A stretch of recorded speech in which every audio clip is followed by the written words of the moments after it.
Hey, what's up, YouTube? So today's topic is going to be about dealing with large crowds. So last night I had the pleasure of doing a job at a motocross party. So it's a bunch of motorcycles, and they were going to do some huge event the next day, but they had a pre-party, and they all met up at a bar, and it was hundreds of people, and it was also awesome. Excuse me, but it was also really intimidating because you've got hundreds of guys, motorcycle riders, and they're pretty tough guys. And at that post we only had two guards, and I'm thinking, what is me and one more guy gonna do if things go down? The other thing is, we were checking people for IDs just to make sure they were over 21, but we weren't checking them for weapons or drugs or any of that. So, anybody there could have had a handgun or drugs. There's definitely drugs there that night, but, you really can't call people out on it because if you're wrong for some reason, you can get in a lot of trouble. So, I had to think to myself, how am I going to handle this extremely large, rowdy crowd of drunk people? So the first thing that you do when you have a crowd like that is that you establish allies. And what I mean by that is, usually I'll go to people and just introduce myself. In this particular crowd, I wanted to see who the leaders were. And then I would go up to them and be like, "Hey, brother, I just want to tell you, I'm doing security tonight. I know you guys don't need any babysitters, but it's just a formality. We want to make sure that nobody is doing any underage drinking or pretty much drinking outside. Otherwise, this bar can lose their license. Beyond that, I just want you guys to have a good time." Truth is, we were there for a bunch of other reasons, but I just tell them that it's for underage drinking and drinking outside. But then I also follow up by saying, but if you can do me a favor, if things pop off, just kind of help me out here. If you see one of your boys getting crazy, just tell them to chill out, because the last thing we want to do is call the cops. When the cops come, it never ends good for anybody. For me, I do paperwork. For you, it could ruin the party. People can get arrested. So I'll usually find 6 or 7 guys that look like they're in that leadership position. I'll introduce myself. We'll strike up a little conversation, and then I'll make that little proposal. And then, things usually go well. And people usually are extremely receptive. They're like, "Oh, no, bro, it's cool. I'll take care of you. I'll make sure things stay good." Last night, a couple times, things did get out of hand. And I saw one of these leader guys go up to people and say, "Hey, man, you need to tone it down or chill out or act civil." And then I'll go up to them and shake their hand and be like, "Hey, man, thanks. You just saved me a huge headache. Now I'm going to go sit over there in a corner again, away from you guys. So, hey, thanks for helping me out there." Ultimately, last night, man, nothing went down. It was a ton of drunk people. I mean, they were acting a little silly. A couple times they stood on tables. But I didn't get involved. I'm like, you know what?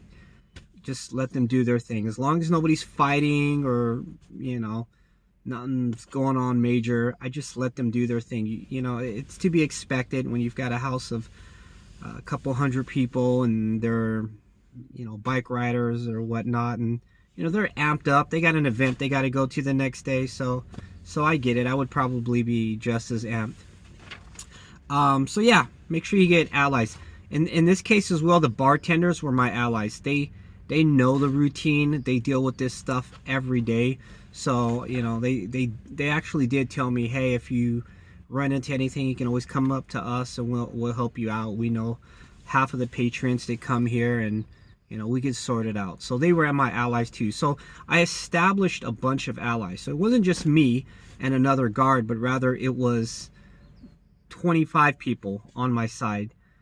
So essentially I had 25 guards there. Little did they know, but they were my guards as well. Another thing, I'm sorry, I'm looking at my notes here. The other thing is your stance.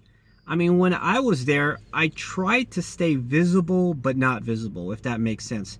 You know, I didn't want to like stand there in the crowd and have my arms crossed and just kind of look at everybody and give this bad vibe. I would just be off in the corner, you know, and I looked like I was enjoying myself too. You know, occasionally I'll laugh or I'll smile or shake somebody's hand, you know, say, hey, how you doing? And people always come up to me and ask me, oh, is that a bulletproof vest? And questions like that. And, you know, I guess people find an interest in that, including myself.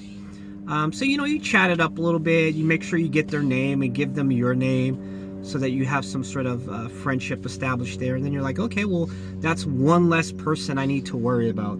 So, you know, it's really important that you come off firm, like you're there to do your job, but you also don't want to come off being a douchebag. So just, you know, make sure you just look relaxed, but don't look so relaxed that they don't take you serious. So again, I planted myself in a corner where I was visible, but at the same time, I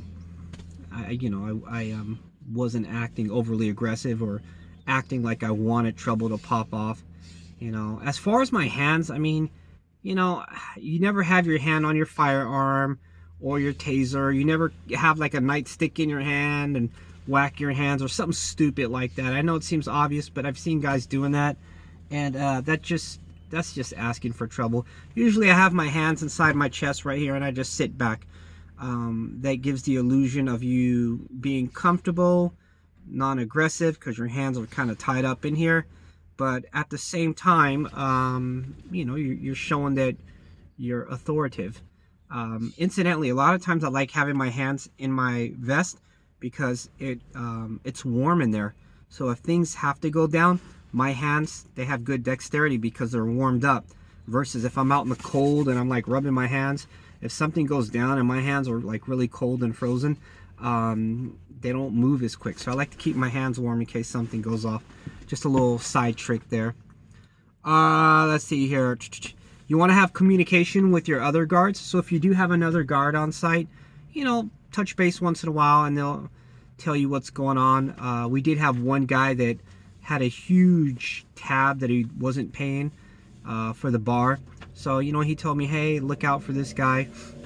He has a huge tab that he needs to pay and he hasn't paid it. So I kept my eye out for that guy. And, you know, and then I told him, hey, there's a couple guys that are just overly drunk. They're going to try to put their arm around you and say, hey, what's up, man? And I'm like, you know, just give them some slack because they're just drunk. But then again, you know, I say keep your eye on them as well because, you know, you just don't, they're kind of a loose cannon at this point since they had too much to drink. So you want to have communication with your guards.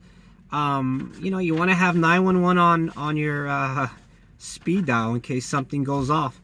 You know, at that time, something goes down, you don't want to be fumbling for your phone and trying to call 911. Sorry, I sort of spaced out a little bit because, again, I'm patrolling right now and I thought I saw something in the corner of my eye, but I didn't. The other thing that's really important, if you've got your 911 on speed dial, make sure you know the address of the place you're at. A couple times when I was sort of new to the industry, things did go down and I called 911 and they're like, okay, well, what's the address there? And I didn't know the address. And it was kind of ridiculous, you know. I just remember looking around and saying, well, hold on, let me find a sign or let me find an address somewhere, and I couldn't find one, and the dispatcher's like, well, take your time. And I'm like, oh crap, this guy's gonna get away. So I didn't even know my address. Now whenever I go to a post, I'll put a little post-it note or a sticky and set it on my phone or on inside my vest so I can just pull it out and tell them, hey, this is the address of where I'm at. But so yeah, that's it, guys. You know, again, I had a huge crowd last night. It was one of the biggest crowds that I've ever had. I started off kind of intimidated, you know. That's just real talk. I was a little nervous because these guys were huge, man, and a lot of them were. And, you know, they were telling me stories of, oh yeah, last year when we had this party, it got out of hand. So I guess this year they're getting security. And in my mind, I'm thinking, oh my gosh, there's just me and one more guy. How the hell are we going to pull this off? So then, you know, I started planning and that's where I came up with the idea of, okay, let me, you know, establish some allies, make sure I shake people's hands so that they can give me some respect, so that they know that I'm not there to you know, babysit them, and I'm not trying to look for any kind of conflict. You know, a couple times things got a little heated with some people, and I just de-escalated the situation and laughed. And I, at one point, I told the guy, "Man, look, if you want to punch somebody, punch me in my vest." And then he almost took me up on that offer, and I'm like, no, there's a metal plate in here, you're gonna break your wrist. And so, you know, I just sort of de-escalated it by throwing a little comedy in there. There's a bunch of little techniques to maintaining some sort of civilness, if you will, inside of a large crowd. But those are just a few techniques. You know, I hope you guys can take something away from it. You know, right now I'm sitting at a very quiet post, quite different than what I had last night. And I'm just sitting here and reflecting and thinking what I could have done better, or what I did do good, and just make mental notes. But overall, I think it went really well, and there's not much I would have changed last night. It was just a great night, and I thought I would share it with you guys. And hopefully, if you ever get caught up in a large crowd, you can, again, take some of these tips. It might be a lifesaver. Who knows? Other than that, thank you guys so much. If you're out there, please be safe. If you're considering being a guard, by all means, do it. Just don't even think about it. Just do it. All right. Bye-bye. Have a good one.